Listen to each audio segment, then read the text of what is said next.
साहेब ने कहा, ये जो मैं प्रेम की कथा कर रहा हूं, ये कोई पोथियों में लिखी हुई नहीं है।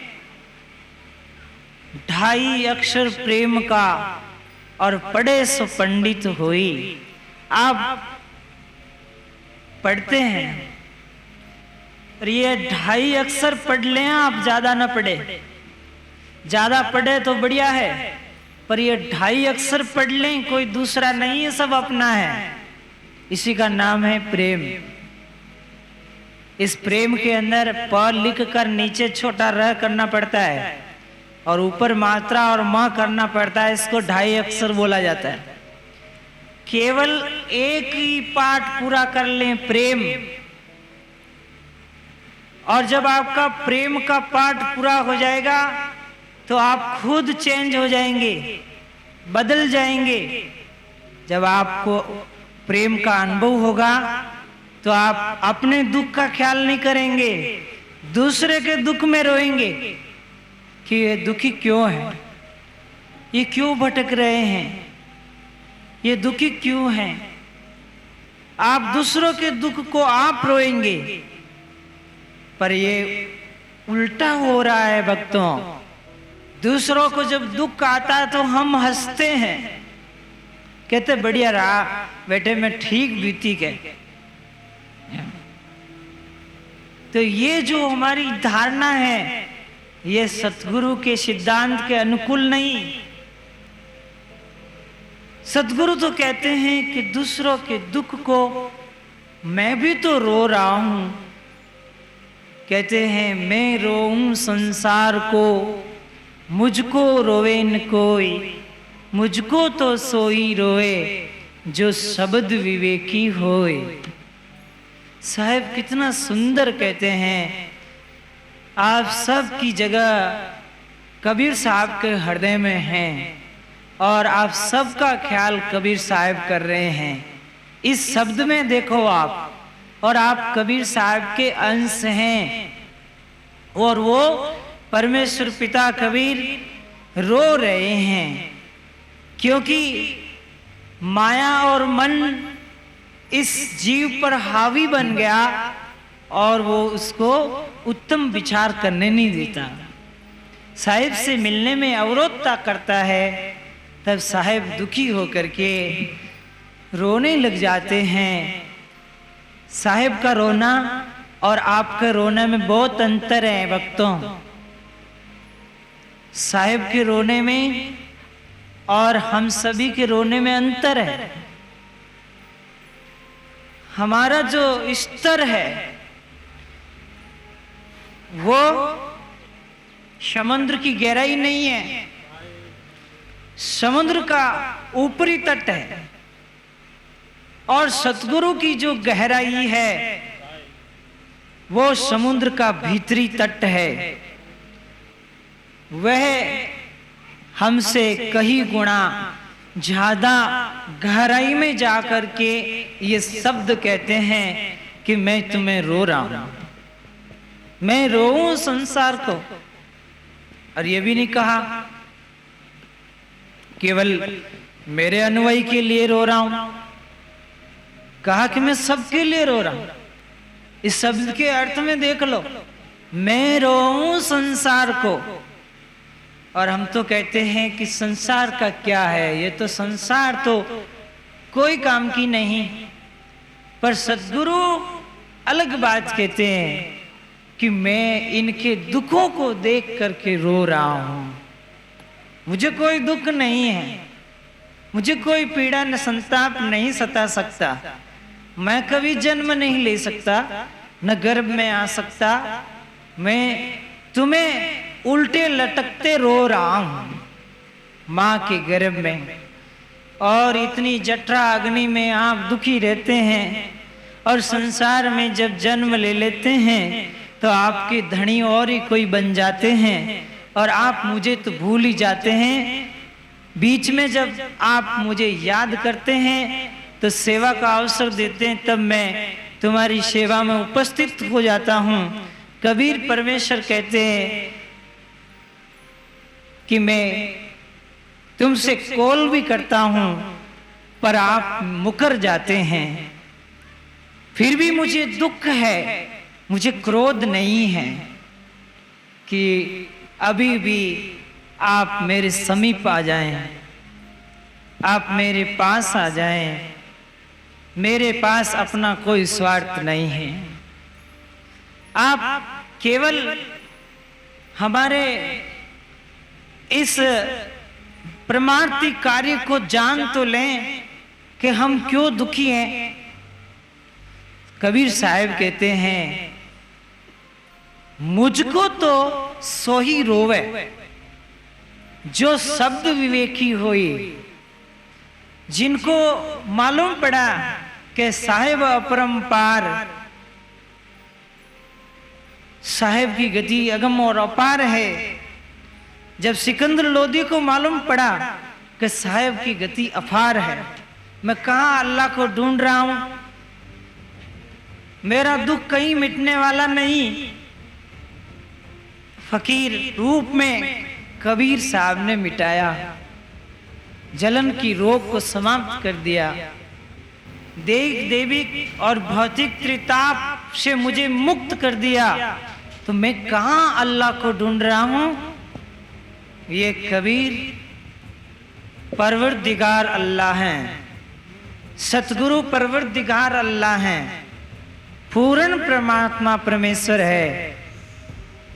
तो कबीर साहब को क्या गरज थी कि ऐसे पापी का रोग मिटा दें जो बहुत कुछ पाप कर चुका। और आप पढ़े लिखे भी जानते हैं कितना अन्याय देश में कर चुका, ऐसे पर भी उनको करुणा आ गई। कितना विशाल हृदय होगा। फिर शेख तकी ने 52 कसौटी ली है और विरोध का कोई कसर नहीं छोड़ी, जीवन भर विरोध किया। और लास्ट में जब उनकी बेटी कमाली जीवित हुई तो सतगुरु के चरणों में पड़ के रोने लगे। तब साहिब ने कहा, अरे तुम क्यों रोते हो, तुमने तो वो काम किया जो कबीर साहब, मैं कबीर हूं, मेरे को प्रसिद्ध कर दिया। क्या कहा, मेरे को प्रसिद्ध कर दिया। अगर तुम मेरी कसौटी नहीं लेते तो दुनिया मेरे को जान नहीं सकती। इसलिए आप नहीं रोइएगा, आप तो हमारे लिए परम भक्त हैं, भक्त की श्रेणी में हैं। आप क्या चाहते हो? बोले साहब मैंने जीवन भर आपका विरोध किया, अब मैं मोक्ष चाहता हूं, अपना कल्याण चाहता हूं। साहब ने कहा, कल्याण तुमसे दूर नहीं, जब तुम्हारा मन ही बदल गया तो अब कल्याण तुमसे दूर नहीं है प्यारे। बस जब तक मन उल्टा था तो मोक्ष दूर थी, और जब मन सीधा हो गया तो अब कोई कल्याण तुमसे दूर नहीं है। इसलिए मैं अपने तहे दिल से आपको सतलोक भेजने के लिए तैयार हूं, और आप नामदान ले लो और भक्ति में लग जाओ। उन्होंने भी नामदान लिया और भक्ति शुरू की। और शेख तकी बार बार कसनी लेके रहे हार, कुदरत कमाल मृतक जीवाए हैं। ऐसे ऐसे पर्चे सतगुरु कबीर के हैं, और जो उनके विरोधी हैं उनके ऊपर वो अति प्रश्न होते हैं और उनको सतलोक भेजते हैं। कितनी गहराई है आप सभी विवेकी जान सकते हैं। जितनी गहराई कबीर साहब में आपको मिलेगी अन्य कहीं नहीं। कितनी गहराई है ये आप विवेक से देख सकते हैं। जो जीवन भर कबीर साहब को मारने की बात करे और उसको सबसे पहले सतलोक भेजने की बात कबीर साहब करे, फिर कितना अंतर है। हम लोग क्या करते हैं, जो हमारा बुरा करते हैं वो एक बार गाली देता है तो हम 100 बार घड़ के तैयार रखते हैं कि मौका कब पड़े। मौका कब पड़े। कितना अंतर है, जहां प्रेम की एक छींट तक नहीं है और पढ़ाई की थप्पी लगी हुई है। प्रेम का एक भी बूंद नहीं है तो पढ़ना गुणना चातुरी ये तो काम सरल। काम दैन मन बस करने गगन चढ़ल मुश्किल। अपने आप में आए हुए क्रोध को आप जिस दिन कंट्रोल कर दोगे, पढ़ाई पूरी। नहीं कर सके बड़े बड़े, क्योंकि जहां प्रेम की एक छींट नहीं है वहां क्रोध कैसे रुक सकता है।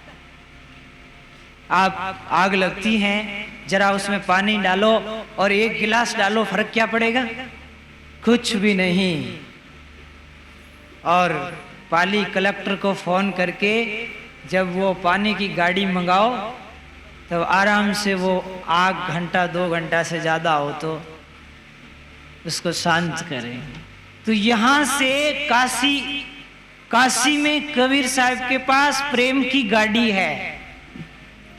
तो फिर इस क्रोध को मिटा दो, ये जड़ मूल से खत्म हो जाए तो आपका स्वरूप आपको दिखने लगे, आपका आनंद आपको आने लगे। रे ये क्या जीवन है, आपका इतना सुंदर जीवन है जिसकी व्याख्या कोई नहीं कर सकता।